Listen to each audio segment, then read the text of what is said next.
FSN Radio. It's all about what's next. Go to financialsurvivalnetwork.com and sign up for your free weekly newsletter. You'll also get 3 free reports. The Financial Survival Network. It's all about what's next. Welcome. You are listening to the Financial Survival Network. I'm Kerry Lutz, and it is August 16th, 2017. Summer rapidly approaching an end. You know that fall, September, October, that is the month when things happen, whether it's crashes, wars, you name it. It could be anything, and anything could be happening.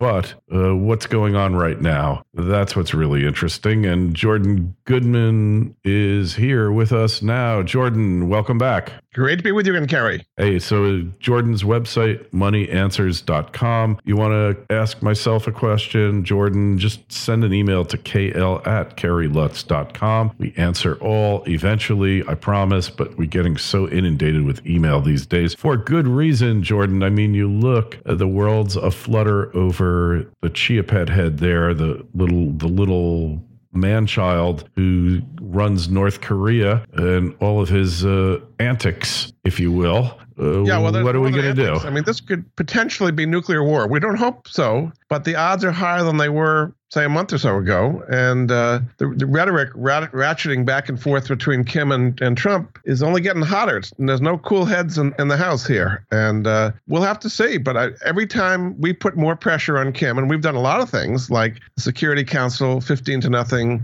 vote for sanctions, he reacts by, well, let me throw 4 ICBMs at Guam and see how that works. I mean, yeah, but he backed off on that. He's not backing down very much. He backed down on the Guam thing. You know, he had a timetable, and all of a sudden he said, well, maybe we won't do that.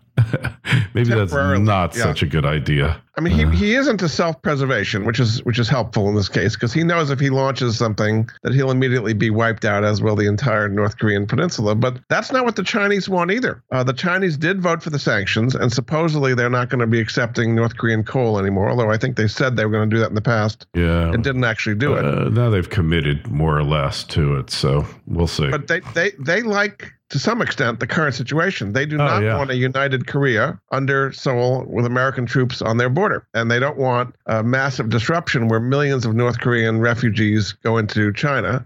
So they've got a stake in the game here to work it out somehow, basically to keep the current situation. They do not want a war. They don't want to have a battle with the United States. We went through that in the 1950s. That didn't work out well for either side. But it's really dicey. Kim is very unpredictable.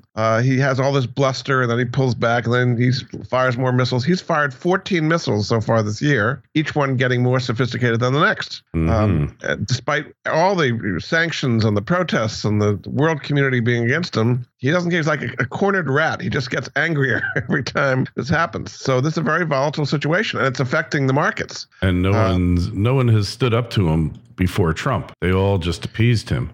Trump is... they've tried. I mean, we've had sanctions, just not as more as we're getting now. But Trump has said, you threaten us, you're going to be destroyed. Don't stop threatening us. Because before they would just threatening us plenty. I mean, the question is he going to actually do something? Is he actually going to launch missiles, which he clearly has the capability to do? Some people say he's got 60 missiles still. So, I mean, threats, he's had plenty of threats, including after Trump told him not to threat. I think that that really the country's a lot weaker than they appear. I mean, look, it's the only country or one of the only countries in the world where people have gotten shorter over the last 50 years because they don't have enough calories. Yeah. And to think that their armaments are so great and that everybody's just going to join the fight because they love dear leader so much is absurd. That country will disintegrate at the first sign of any attack. I mean, it's just going to happen because this is history here. When people hate their governments and they view the defeat of that government as preferable to the continuation of the government, they give in and they just walk away. They aren't going to participate. It's going to happen there. It's going to happen in Venezuela. It's going to happen in Iran. History, doesn't always repeat, as Mark Twain said, Jordan, but it rhymes, and it's rhyming big time now. I mean, I agree with you, but in the meantime, a huge amount of damage could be done. So say we do a strike on him, either conventional or nuclear, just say conventional for the moment. Kim would immediately unleash the missiles and artillery he's got that could wipe out 20 million people in South Korea, including Seoul. It's not going to happen that way. This is really a lot of fear mongering. I mean, it's not going to be pleasant. Don't get me wrong, but it's not going to unwind in this predictable manner. It never does. So I'm just saying, sit back, relax, take a deep breath, because it's going to work itself out one way or the other. You could argue about Trump confronting them, whether it's the wisest course or not. I happen to think you want to confront these situations earlier rather than later. It shouldn't have gotten to this point. But, everybody was content to kick the can down the road, but there is no more road to kick it down. That's right. And so it's Trump's problem. The question is, how is that going to affect the markets and the economy? So assuming for the moment what you say is right, and that we'll have a lot of bluster, but no actual missiles flying back and forth, then I think we can kind of go on and the economy will do pretty well and the markets will do pretty well. If we take the turn that it's not just rhetoric, but missiles actually start flying, whether they be conventional or nuclear, then I think the markets will have an enormous fall because they're not expecting that. They're kind of in your camp and are not pricing in any kind of either conventional or nuclear. Wait. I don't mean to say that I don't think something is going to happen here. I think something is going to give, but it's not going to give in the way that everybody's speculating it's going to. That's all I'm saying. Do you think he's going to give in? Kim is going to surrender in effect and say? I think he's going to be rendered neutral. I think he will be neutralized. I don't know how it's going to happen. I have no idea. I have no facts to base my opinion on. I just believe that they are. This is the way it's going to be handled. These things get handled. In the meantime, let's say it happens. There's going to be a lot of fear about all this. The three safe havens that I think are a decent place to people to put their money, at least some of it, would be gold. Gold has done very well in the midst of all this. Either physical gold mining shares, like a GDX as an ETF for the gold mining shares, physical gold ETFs like GLD. It's been quiet for a long time, but lately it's definitely been picking up as a way of kind of a counterbalance to all this. That's the first one. The second would be treasury bonds. Now, this is assuming we do not default to the national debt in September, that we raise the debt ceiling, which you never know, but I think that's probably likely to get done. Treasury bond yields have been falling as money is pouring into treasuries as a safety haven. So you're getting roughly 2.2, 2.1, something like that on a 10-year treasury today, a lot less on earlier maturities than that. You're not going to make much money, but at least your principal will be relatively safe in this kind of environment. Yeah. And the third one I've mentioned before has been very popular with your listeners are these commercial mortgage bridge loans, because you get 6% over 1 year, completely domestic, backed by real estate. And that's a way of getting 6%. A website for that, commercialmortgagebridgeloans.com. So those are three kind of safety havens in what's clearly going to be a turbulent and volatile time for the next few months here. Yeah, and it is going to be for sure. Look, we don't know how it's going to work out, but I don't believe it's the end of the world quite yet.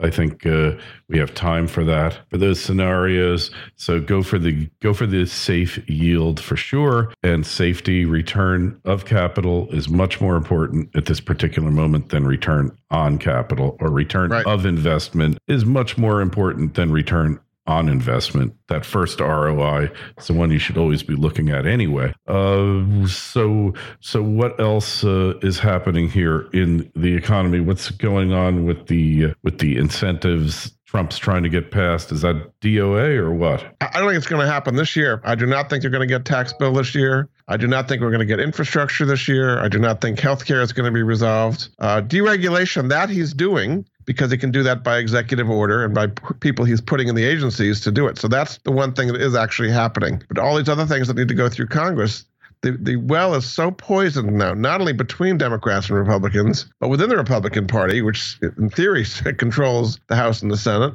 It's very difficult to get these things through. Just to give you an example on tax reform, which is clearly a major priority for the Republicans to get through. All of them ran on this. They all say we have to have a tax reform. The best way to do this is in a bipartisan way. To have this be completely partisan and have no Democratic input whatsoever is not a good way to do it. The last time we had a major tax bill was 1986 under President Reagan. And you might remember it took about a year and a half. And on that signing ceremony, who was standing behind him? Dan Rostenkowski, Bill Bradley, Tip O'Neill, Dick Gephardt, big Democratic players. That was a bipartisan bill. And it happened. It took a year and a half, and it worked in the end. But I mean, that's an example of the way this should happen in this current incredibly partisan atmosphere. To get a major tax change where you're going to take away a lot of incentives and credits and special deductions that all the lobbyists want, it's going to be, I think, impossible this year, frankly. But it is going to happen at some point, huh? Well, once you get into the election year, next year, it gets harder as well. No, I do not think we're going to get tax reform or any major change in taxes before the next election. I do not think it's going to happen in the political environment we're in now. It's not bipartisan. The Democrats do not want anything to do whatsoever with the tax changes he's talking about. They just say it's a giveaway to the rich, basically. I mean, I don't agree with that, but that's the political calculus they're making. And to have something this major go through on a completely partisan level, I just don't think it's going to work. Yeah, not the way the Republicans appear to be fractured. And I think it's not so much to do with Trump. I mean, look, Congress is the enemy of the people. All right. They've been destroying the country for generations now. They almost had us where they wanted us. And then Trump won, and they just can't get over this. They just are still suffering from Trump derangement syndrome. Look, yes. I'll tell you a little observation here. When they're trying to pass a bill and they have to have a vote on it, the majority leader will generally vote against that bill, because if he voted against it, then he has the right to bring it up again under Senate rules. But if he votes for it, he can't bring it up. And McConnell voted for it. So that shows everything. He engineered the defeat of the repeal of Obamacare, and they're just playing a giant game of chicken. They think that they're going to get Trump to modify Obamacare and just make it more palatable. And I don't think he's going to play the game. I don't see it. No. Do you see him playing that game? No. I mean, he doesn't even know the details of it. He just has these generalities. It's going to be wonderful and cheaper. That's about all he knows. Well, he doesn't know the details of these things at all. If it ain't going to be cheaper, there's no point in passing it, because it. Well, I mean, let's just talk about healthcare for a minute here, because let's assume, as I think we both agree, that there's not going to be any kind of legislation going through Congress. They're not going to repeal it. They're not going to replace it for all the reasons we just talked about. So back to the real world here. Insurance companies are dropping people left and right. It just happened to me. Now, I'm in New York. Congratulations. My policy is with Empire Blue Cross, and I just got a letter about a week ago saying, as of January 1st, we are pulling out of the individual market in New York altogether. I went to my doctor's office, big practice, and I said, who are you going to have for insurance? And they say, nobody. We have nobody. There is no choice whatsoever. So all the premiums I've been paying, my deductible is like $7,000 a year. That's not enough for Empire Blue Cross to make money, I guess. So I'm going to be one of the disenfranchised, and there is literally no choice. There's nobody I can go to at any price. You know what you can do? You know what you could do, Jordan? I hate to tell you this, because I know it's something you'd never want to do. Move to Canada? Is that what you're saying? get a job. I would never want to do that. Yeah, I know. You've been there, done that. But that's really your only choice here. And I'm sure you could get one. Yeah, it's insane. And this is happening all over the country. So while they dicker in Washington, I think not going to have any conclusion there. Real people, the real world, like me, are losing insurance as a possibility, no matter what you're willing to pay. And others who have a choice, so-called choice, premiums are going up dramatically, between 20 and 50%. Yeah, and you know what? What's going to happen? This is they're going to take it out on the Congress, both parties. Right? Because the Democrats created the mess. The Republicans ran on the platform of solving the mess that the Democrats created. They've proven themselves impotent on that score, and impotent on every piece of major legislation. It's so ripe for a third party right now. Yeah, maybe so. Maybe so. Really, I mean, this whole healthcare is a very complicated situation, because there's a lot of subsidies in there. Some people want to go to single payer, which would clearly be a disaster. But you've got this kind of jury-rigged system here. And we did add 22 million or so. I actually don't call it Obamacare. I call it Obamacade. Obamacade, yeah, because really it was mostly all Medicaid people that joined. Yeah. I'm sure there's ACA. I'm sure there's less people on private insurance than before we started this whole ridiculous exercise, Jordan. But the people who have it don't want to give it up. This is true to human history. You give people a benefit or what they would call an entitlement. They're entitled to it. They're going to fight real hard to hold on to it. So I don't know what the solution is, but meanwhile, in the real world, this thing is, as President Trump calls it, imploding without him making it further. Now, he could make it implode a lot faster. Yeah. If he takes away the subsidies from the insurance companies, which he will, then they'll either pull out or they'll raise premiums even beyond ridiculous levels and people couldn't afford it. And that'll make it implode as well. And then they'll have to do it. And somehow they thought that kicking the can down the road is better than addressing the issue. Plus, you got the midterms. I don't see the Democrats making any progress here because they offer nothing. And so do the Republicans, but at least the Republicans offer nothing in a free market kind of presentation. That's what I'm feeling like right now, Kerry. I have free market nothing. I have no choice whatsoever. There's nothing. Yeah. So you know what you need to do? You need to do medical care, healthcare cost sharing. We used to have a sponsor. The other one, which I prefer now, is about $500 a month. And they pay like a lot of stuff here. You're just going to have to change your religion. You'll have to change your religion. You will have to become a Baptist preacher, but because it's only for Baptist preachers, and then everything will be good. My health company, my doctors have to accept it. I always go the opposite direction. I don't say what's available. I go to my doctors and say, "What do you accept first?" Yeah, well, and they say nothing. There is no after Empire's gone. It's over. But what about the other one? What was the other one? United Health. Yeah, I used to have them. That was Oxford. They dropped out a year ago. I used to have them. Oh, they dropped I didn't know they dropped the individual. Wow, completely gone. Mm-hmm. I guess you got to move or go on Medicaid. Yeah, right. Go on Medicaid. So anyway, this is your choice, or Medicare. You could go on Medicare. You just age quickly. So that's one. Another I want to talk about is debt, because we've gotten recent numbers here that the total amount of consumer debt has gone up to $12.5 trillion, all-time record high. That's good for the economy, isn't it? Well, in some ways, people are buying things they can't afford. Yes, so there are sales going on. That is correct. People are going to college they can't afford. They're getting cars they can't afford. And they're buying all kinds of stuff and vacations on credit cards they can't afford. So, yeah, that's good for the economy, I guess, in the short term.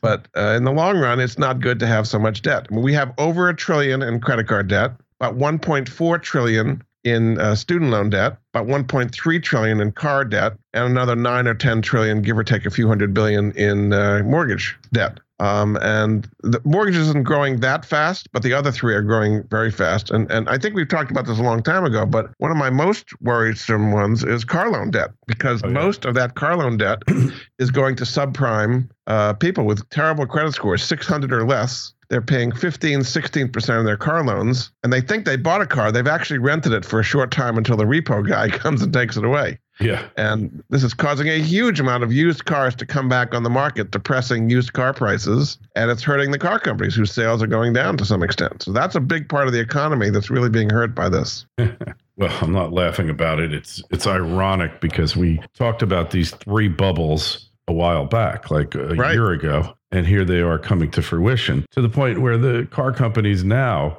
in the last quarter, the last month, their incentives, meaning how much they have to give away to get rid of the car, have gone way up at record levels. Their revenue, the sales are still down. Yeah, the revenue per vehicle is down. And yet somehow retail sales went up the other day because car sales were up. Is something wrong? When you give things away, I guess people will take it, which is what's happening. But meanwhile, I mean, if you sell your car, the used car market, it's been depressed because all these cars are coming back that were bought or leased 3 and 4 years ago. So that's depressing. So, for example, the car rental companies, Hertz and Avis, they're doing great. Really been hurt. Oh, yeah. Well, they buy them. They buy them and then they sell them, but they buy them cheaper. Like they always get the least desirable cars in the least attractive colors. Like everything is white. Every car. You can get any rental car you want as long as it's white, because who cares? You're renting the car. You're not buying it. And I know there is a small market for exotic car rentals, but nobody does it. It's very fringe. So just to help people for a moment on the car loans, if you're in that situation where you have a car loan at an expensive interest rate and you can't afford the payments, you're going to lose the car, there is a solution for you, which is a website called myloangen.com, G-E-N, myloangen.com. It's a free website. You put in everything about your current loan, your interest rate, how many more months you have to go, your monthly payment, all that. And then it says, okay, based on that, we can change the maturity so we can get the payment down. Mm-hmm. So if you're paying $500 a month for 3 years, if you go to 6 years, you go to $250 a month, and then you can avoid the repo man and afford your car. And cars are going to last a long time for the most part. So that's a solution for people who have these huge car loans. The repossession rate and the delinquency rate has doubled in the last year. And I think it's going to get even bigger as these car payments keep going up. You ain't seen nothing yet. I mean, this is just the beginning here. The economy is still, quote unquote, recovering, even though it never really did recover. You know it as well as I do. Yeah. What's a chronic debtor to do here? Jordan, what are you supposed to do? That's really the question. How do you if you've got a lot of debt in these areas, you mean? Yeah. Well, I mean, car loans, I just gave you a solution there, this myloangen.com, to get it to a more reasonable level. Mm-hmm. Or if you're buying a car, do it in the used car market instead of you buy a new car and it immediately loses value. Your car is underwater from second one because the value of the car goes down a lot faster than your loan is paid off. Uh-huh. So you don't want to be doing those kind of things. So used cars are probably going to make some sense for people. On the student loan front, that's another big bubble, $1.4 trillion. When we had the graduations this last spring, that added about $100 billion in new student loan debt. The average person's graduating with about $38,000 in student loan debt. Oh my God. Not only the students are maxed out, their parents are maxed out with Parent Plus loans, and the parents borrow against their home equity, against their insurance policies, against their 401k, anything that's not stripped clean, they'll take it off to pay for their kids' college. And now the new thing is the grandparents are being asked to chip in and take money out of their 401ks and their IRAs to pay for their grandkids, because the kids and the parents are already completely maxed out. Yeah. Yeah. Well, I wish there was a solution here, but I guess refinance. Well, I can help a little bit. Let me help a little bit.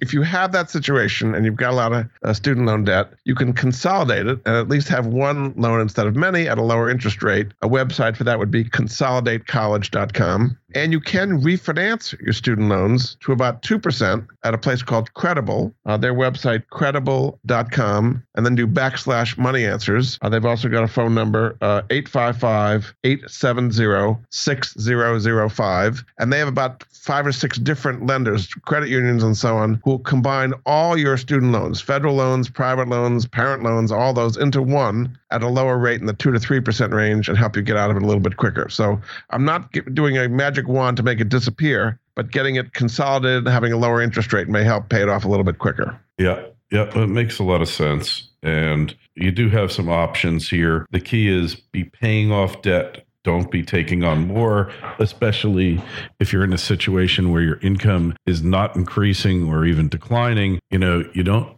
have a lot of choices here. You got to be sensible, and you have to start doing this now. Can't wait for later, right? Well, you're right in theory, but I'm just telling you the real numbers are people are doing the opposite. They're taking on car loan debt. They're taking on student loan debt. And we just talked about credit cards. Credit cards are well over $1 trillion. Mm-hmm. That's growing about 20 to 30 billion a month these days. Right. And that's very expensive debt. If you're paying 13, 15, 25% on a unsecured, particularly something that you just consumed, to be paying interest on a dinner you ate a month ago is not a particularly good use of money, or a vacation or something that's consumed and gone. To be paying interest on that does not make a lot of sense, but that's what people are doing. About 40% of the credit card debt outstanding is revolving every month, meaning they are not paying it off. They're paying interest on that. at very, very high rates. And meanwhile, their money is, whatever they've got in checking and savings is earning nothing for them. So paying that down, a place to help them, you could go to a nonprofit credit counseling organization, and they will consolidate all the credit card debt into one payment at a lower rate, typically like 6-7%, something like that. A place for that is called Cambridge Credit Counseling. CambridgeCredit.org is their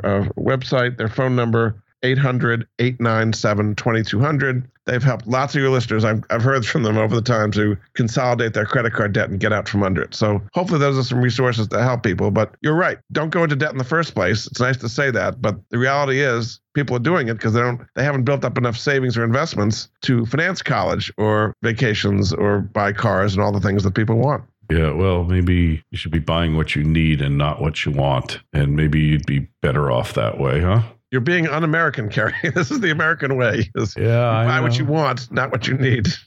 Yeah, well, needs, what can you say here? It's like it just is a real problem here that you need to get into contact with your what was I going to say? Your frugaler self, right? Your frugal self, your be in touch with your frugal self. Yeah, yes. Exactly. Connect with that part of you. Part of the economy is, and people who are investing and doing the stock market and real estate are doing really, really well right now. Mm-hmm. But there's a whole group of people that are disaffected, whose incomes have not risen in a long time or are unemployed, who are taking on debts. I get emails. I got an email from one of your listeners. He was a guy. He said he had $110,000 in student loan debt, and he's working at Walmart at like $10 an hour. And he said, "How long is it going to take me to pay this off?" Like, how about never? How about how long are your grandchildren going to be paying for this? Yeah, so, this is the situation people are in. It'd be so much better if we had debtor's prison. You just go serve a sentence. You don't pay it back. You serve a sentence. And the creditors still don't get their money that way. Yeah, you feel morally better. Actually, when we had debtor's prison, they didn't get forgiven. You just got a dose of prison to let you know that you better work harder. It's kind of like the mob. You better make a more determined effort to pay this thing off, right? I see.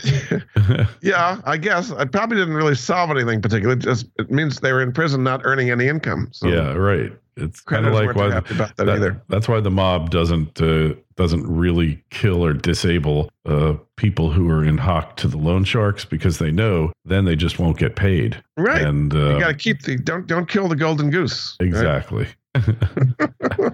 Speaking of the golden goose, we have a national debt as well. I mean, we went over the debt ceiling in March, and we've been kind of living on fumes for a while now. Here we are in August, and sometime in September, the national debt ceiling is going to be hit, and they've got to raise it from 20 trillion now to, I don't know, 23, 24 trillion, give or take a few trillion here or there. It's going to be a huge political firestorm over that, and all this controversy and acrimony is not going to make it easy to get this thing through. No, it's not. Well, a lot of interesting events coming up. How we're going to get through it, anybody's guess here, but we will make it through somehow. We always do. And, we do. Like Will Rogers said, ignorance got us into this situation. Ignorance will get us out. And we can only hope. Right? Anyway, I'm always glad to help you listeners. Moneyanswers.com. I got a lot of resources, videos, links of all kinds there. And I do love to help you listeners with all these issues. And we are greatly appreciative, Jordan. So moneyanswers.com. Send us an email, kl@kerrylutz.com. And the Twitter feed's @KerryLutz. You can tweet away towards us. And the Facebook page is Financial Survival Network. And that is it for today. Jordan, we'll talk to you again real soon. All right. Thank you, Kerry. Appreciate it. FSN Radio. It's all about what's next. Go to financialsurvivalnetwork.com and sign up for your free weekly newsletter. You'll also get 3 free reports. The Financial Survival Network. It's all about what's next.